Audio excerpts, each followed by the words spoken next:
Ang kape, hindi lang siya basta kape. Ang kape ay pare na rin ginto.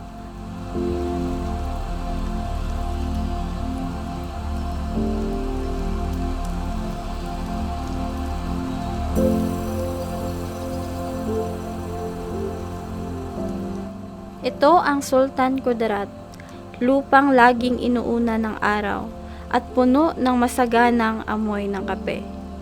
Isa ako sa marami pang ibang magsasaka dito na araw-araw bumabangon, punong-puno ng pag-asa para sa bagong bukas. Bawat binhi, bawat ani, pinagsamahan, pinaghirapan.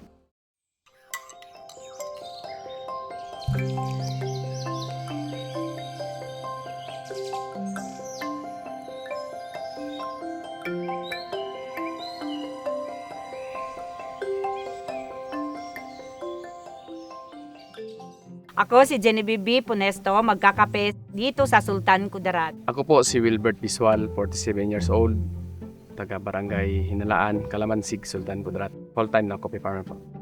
Bago po ako naging isang coffee farmer, ako ay isang kakanin vendor. Mahirap talaga ang buhay namin. Yung mister ko nagfa-farm sa ibang lupa, nakabili ng kunting lupa. Doon namin itinanim ang kape na sa ngayon ay pinagpatuloy namin ito hanggang sa umunlad. Tingin ko dati pansamantala lang ng pagkakitaan yung kape. Nagkaroon ng presyo na medyo mataas na presyo ng kape. Naging prioridad ko talaga yung pagkakape. Kasi nakita ko talaga doon kung saan kami census ba.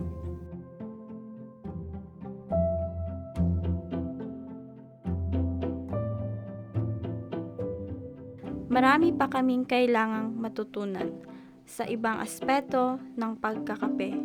Kaya malaking tulong nung nakipag-ugnayan sa amin ang Nescafe. Nagsisimula ang kape sa lupa namin at sa mga taong nag-aalaga nito. Noon, simple lang ang paraan ng pag-aalaga at pagpuproseso ng kape. Mahirap at limitado ang kaalaman namin. Malaking tulong ang Nescafe para mabago yun.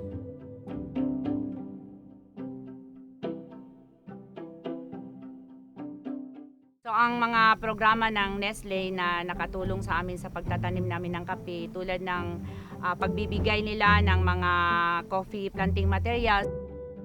Binigyan kami ng mga training, unti-unting namulat sa mga makabagong teknolohiya. Paano padamihin yung bunga. Doon sa regenerative agriculture, tinuro sa amin kung paano ipabalik yung taba ng lupa at saka diversity po ng aming farm. Dati kasi focus lang kami kape. Ngayon nagdagdag kami ng mga plus na fruit trees. At least may pangdagdag kami nakita. Para sa akin, ang kape ay isang yaman na kung saan ay dapat ingatan. Nakapagtapos talaga yung isa sa anak ko na kung saan ay doon kami kumukuha ng aming pangtusto sa kanila. Sa akin malaking tulong lalo na sa pagpapaaral ko ng mga anak ko. Need talaga yung kape araw-araw.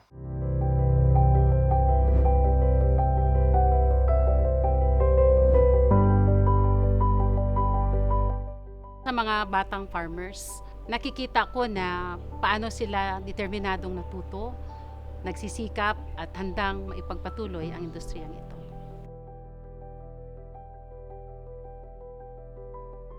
Ako si Hilary Claire B. Standarte. Nung hindi ko pa nakitaan ng potential ang kape, ginagawa ko, nag-aaral lang ako. Tapos sumasama sa aking parents, nabigyan ako ng opportunity na makakuha ng Nescafe Kapit Bisig sa Pagbangon Educational Grant. Nakatulong ito sa aking pag-aaral at nakatapos ako.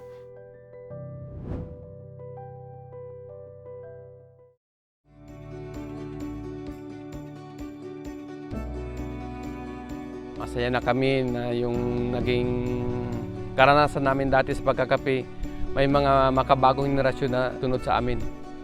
Mawala man kami, may mga kabataan na nasusunod sa amin na kung saan mapagpatuloy nila yung gawain lalo na sa pagko-coffee farm. Bilang isang young coffee farmers, proud ako at masaya dahil yung aming inaani at hina-harvest na coffee ay nakakaabot na sa iba't ibang sulok ng bansa. At sa simpleng paghigop lang nila ng Nescafe Coffee ay nakakatulong na pala ito sa kanila at sa ating bansa.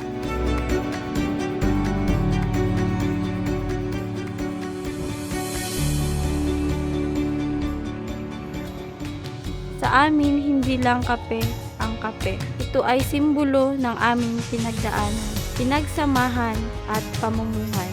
Hinahandog namin ng buong puso mula sa amin patungo sa inyo. Bawat umaga, bawat pagbangon, may tasa ng pag-asang naghihintay.